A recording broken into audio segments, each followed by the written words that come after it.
қалайсыздар? Кім қашан қарап жатқан білмеймін. Қайырлы күн, қайырлы кеш, қайырлы таң. Былай болып отыр. Велосипедпен қазір мен Астананың фикс жастарымен танысуға кетіп жатырмын. Фиксерлер кім десеңіз, олардың велосипедінде тек бір ғана жұлдызша бар, яғни бір ғана жылдамдығы бар, және педалін үнемі айналдырып отыру қажет. Ең қызығы да қауіптісі де бұл велосипедтерде ешқандай тежегіш жоқ. Мүлде жоқ.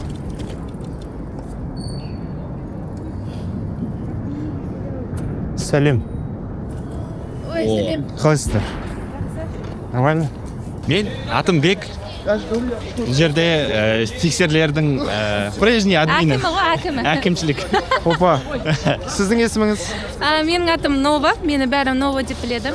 Мен фикс туралы, история туралы бәрін тарихын видео түсіремін Instagram, TikTokқа. Сіздер звонок жоқ қой, қоңырау?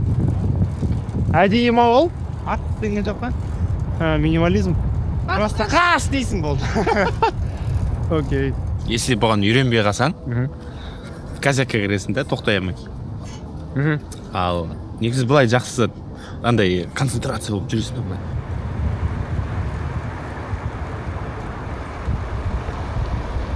Қанша рет құладым, менде сотрясение болды, больницада жаттым.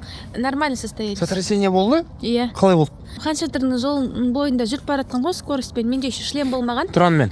Иә, тұранмен. Сосын андай шел болған жолда. Иә. Соған қыстырылып құлап қалдым. Прям күшті болып құладым. Бір жақсы жері левый берікті құладым, күшті больницаға барды.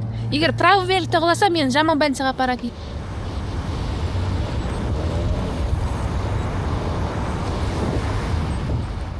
Иә, түсіріп жатыр. Давай, шық алға. Көрсет. Көрсет. Көрсет.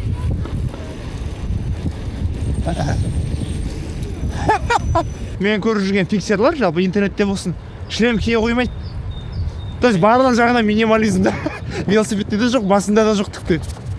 Мен де негізі киімемші едім. Видеошын кидің бе? Жоқ, құладым ғой бір кезде.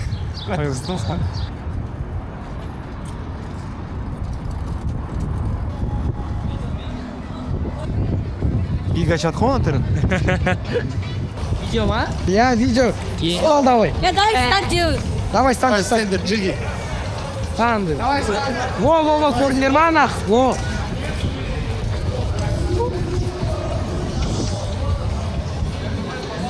Айналдырып жүрші мені. Во, ана. Нормально. Делай. Ата-аналарың қорқпай ма? Міне пақан сәл-сәл ұрсат негізі ғой. Иә. Абайлап жүрсейді. Ол жүрсейді. Ұнауды. Саған ұрыспай ма? Жоқ. Бәрімізге ұрсат.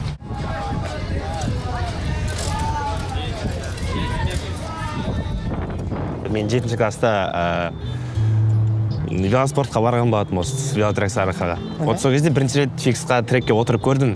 Бірақ ол мен далаға шығатын, жүруге болатын білмеген ол кезде. 7-8 жылдай өткен шығар, потом барып жай велосипед айдап жүрген кезде бір балалармен кездесіп қалдық. Қызық велик айдап жүрген. Мен олармен басында ойлаған болды, ешқашан бұлармен велик айдамаймын деп. Көшеде. Неге? Басында ойлағам, мен просто трещоткамен жүргенмін ғой. Окей. Потом ойладым, болды, мен бұлармен ешқашан айдамаймын дедім. Бірақ каждый раз далаға шығып кездесіп, бүйтіп қаңғырған кезде бүйтіп кездесіп қаласың да, бірге айдап кетіп қаласың. Әріптесім бар, ол гитарист, ол уже 1-2 жыл айдап келе жатқан еді, ол мен бірақ қайдан білген. Срочная доставка деген кино бар, фиксер туралы. Кім ба? Джозеф Гордон-Левит? Да? Иә. Сол бала, оның аты Рома, ол сол киноны көріп қызық кеткен сол. Фикс алды. Сосын ол айтады, давай фиксерлердің бәрін шақырып клип түсірет дейді. Мен айтам, давай дейді. Сосын шақырдық, келді. Сосын бәрін осылай таныстық фиксерлермен. Мына кісімен таныстым, сосын содан бері жүріп келеді.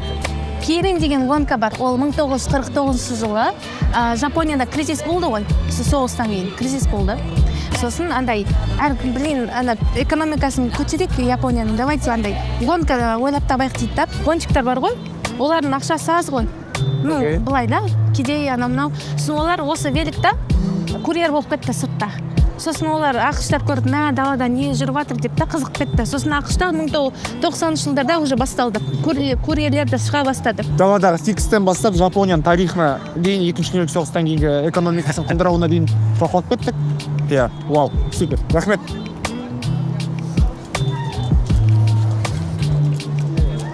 ол тек немен шыға ма фикспен? Иә, өйткені ол артқа жүру керек болады да. Мысалы бүйтіп рульді до конца бұрып, уже обратный қарай бұрған кезде ол артқа қарай бұрады. Фикс мәдениеті Астанаға, жалпы Қазақстанға қашан келді? 18-19 жылдары енді бастап келе жатыр да. Кореяда не шығарды ғой, комикс, ветролом деп аталады. Соның арқасында жастар осыны көбісі көріп. Негізі тормозсыз айдағанда сен қашан тормоз еткенін білесің да.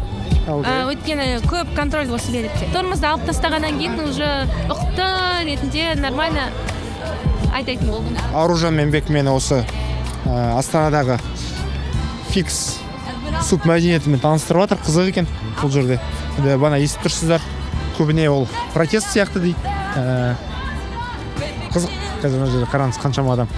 Бұл Жапониядан келген жанақ 1989 жылғы жаңағы Кирин туралы, гонка туралы айта кетсек, содан шыққан велосипед. NGS сертификациясы. Мысалы, сіз UCI-ді білесіз ғой? Иә. Соны UCI сияқты NGS деген бар, жаңағы Кирин гонкаға арналған сертификация. Сталь Ишивата деген трубадан жасалған. Сосын системасына келек болсақ, міне Dura-Ace деген система, ол да японский производитель. Shimano Dura-Ace.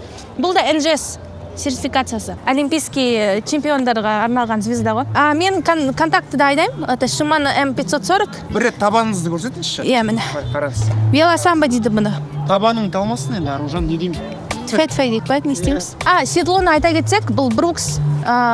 Бруксты білесіз, ана кім тапқан, ойлап тапқан адам несі лошади қайтыс болғаннан кейін олар велосипедке отырды, сосын ужаснулся от сидения деген осын ойлап тапты ғой. Бұл Хорх Кирин деп аталады негізінде, бірақ бұл жерде Кириннан аты ғана. Бұл алюминиевый рама, российский производитель дейді негізінде, бірақ бұның бәрі Қытайда жасалатын. Менде навестің бәрі Қытай. Прям абсолютно бәрі Қытай, но хотя, может, вынос білмеймін қаяқта жасалатын. Деда Zero дейді, қаяқта жасайтын білмейді кеп. Скиз, Қытай, цеп, Қытай, КМС, стрепа өзім жасаймын. Китайский, мына жерде обмотканың орнында камера. Дөңгелегі кикмовинг дейді, ол өте арзан. Раманы мен басқа ешкімге ұқсамас үшін, былай айтса да жалыққаннан бояп, кастом жасап, ешкімге ұқсамайын деп. Круто, деген сияқты. Но мына жерде укороченный версиясы Кузбараш деп мен өзім блогерский никнейм. Негізі мені мына жастардың көбісі таниды, жолда жүріп барып Кузбараш деген ол мен шашым ғой. Сол негізінде колледж уақытында ойлап тапқан ник просто вот. Бұл сонда протест па? Жалпы тормоз болмау. Бір жағынан протест өйткені мен ешкім ұстамайды деген сияқты. Ол да бар. Екіншіден ол стиль. Өйткені көбісінде әртүрлі ешкім бір-біріне ұқсағысы келмейді. Байқадым. Иә. Тормозды алып тастау тоже бұл бөліну түрі ғой, басқа велосипедистерде. Басқа полицияның проблема жоқ па? Бар, конечно, бар. Постоянно істейді. Постоянно істейді. Сонда айыппұл қанша? Ұсталып қалатындар негізде көбінесе кімдер кәмелетке толмаған жас. Сендер соқпайды шығарсыңдар ма? Майор мырза. Біз қай жерде болады, қай жерде болмайтын білеміз. Опыт бар. Негізінде бұрында ұсталып қалуға болатын жағдайлар болған, бірақ оған уже үйреніп алдық та. Осы өзіңіз істейсіз бе? міне өзім істейтін Шаркарал, бұл менің тобым. Өлең айтамыз панк. Фиксерлер туралы өлең айтамыз. Кейбір адамдар ұялады өзі өнерін көрсетуге. Қандай қысылып. Бізде бәрібір ешкім ұнатпайды. Мен уже үйреніп қалғам оған. Өйткені біз бір кафеде өлең айтқанбыз, бізді қуып жіберді. Өйткені сендердің өлеңдерің онша емес.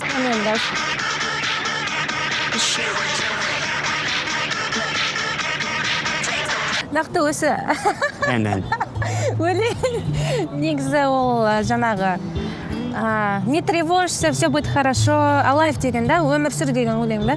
Өйткені біздің жастар көбінісінде депрессия, намынау болады, қандай тревога. Негізі бұл өлең тек қана жастардың арасында депрессия болатын адамдарға ғана емес, тек қана осы кімде сол тревогасы бар, кімде жүрегі ауырады, сондай адамдарға. Осы мысалы Алматыға бардым мен бір аптаға. Вот жолда айдаған кезде мен артынан ешқандай сигнал естіген жоқ.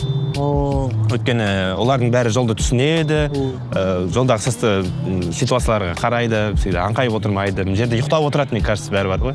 Или машина айдамайтындардың бәрі осы жерге жиналып алған сияқты, как будто. Цунами танымал бізде. Арзан, әдемі, өзінің бағасына сай, өзінің бағасына да. Рама орташа бағасы дейді 50 мыңнан. Раман, түгел дөңгелектер бәрі бір ме? 120 где-то.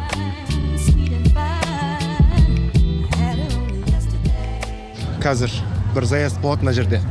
Қазір бастаймыз.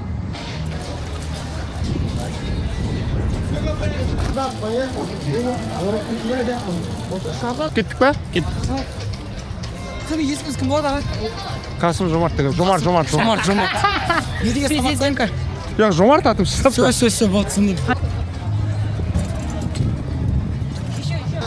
Маған қара қаншама адам. Қалай жолға шығамыз ба?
Қалай жадайын?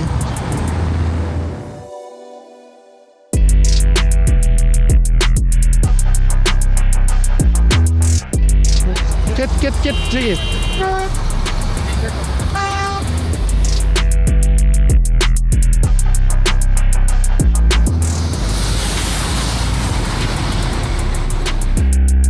Вот они, слева направо. Они там стоят.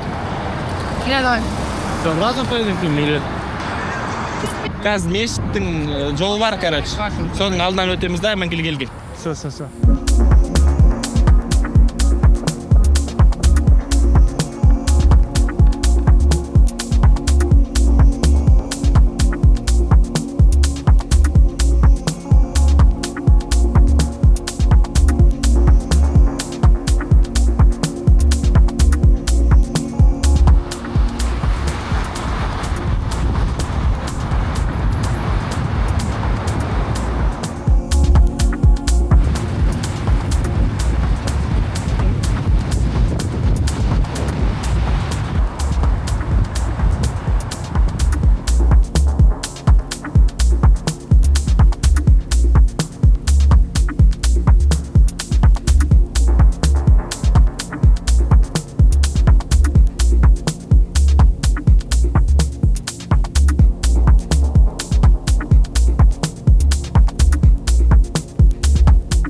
Зор? Зор. Бір-екі рет машинаға ұрылайын дедік та сөйтіп кетіп қаласық. Бәрі қалды ғой. Слабые. С каждым годом все слабее фиксеры. Судан басқа мынау тер 20 шақырымда жүрдік. Жаңбыр басталып кетті, атақ жалғастыратын едік. Осы екен, қарап алыңыздар. Астана. Мамам сәлем. Кезінде Ресей, Қазақстан фиксерлер бар. Көбінесе бір жерде жиналамыз, сөйтіп каткаға бір жерге шығамыз, былайша айдаймыз, қысқаша 25 километр, 20. Законопослушный фиксирован ғой енді. Все. Жолда болса тоқтаймын, тротуармен жүрем, пешеходта түсем, аяқпен жүрем былай. Дұрыс. Жоқ қой менде ондай қазір. Әлем бойынша фиксерлар заңға бағынбайды. Адреналиновый спорттар секілді ғой, мысалы үшін сондай ғой где. Енді дәлі прикурить дейді ғой. Жас балдар емес, мен баламдай балалар, 13-тегі балдар жүр. 13-тегі балалар жүр, 11-дегі балалар кездестірген. Негізінде айтамын, дұрыс емес ол, бірақ жас балалар ғой, оларға как минимум формамыз кигізу керек. Үлкен жерге қарайды да, біз қалай балалар қалай жүретіне, содан асып жүреді, озатындарға, солардан қайталап жүреді да, сөйтіп әртүрлі андай происшествие болады, травмалап, өліп кетуі мүмкін. сонымен осы бір қызық влог шықты деп ойлаймын. Давайте, арнама жазылып кетіңіздер.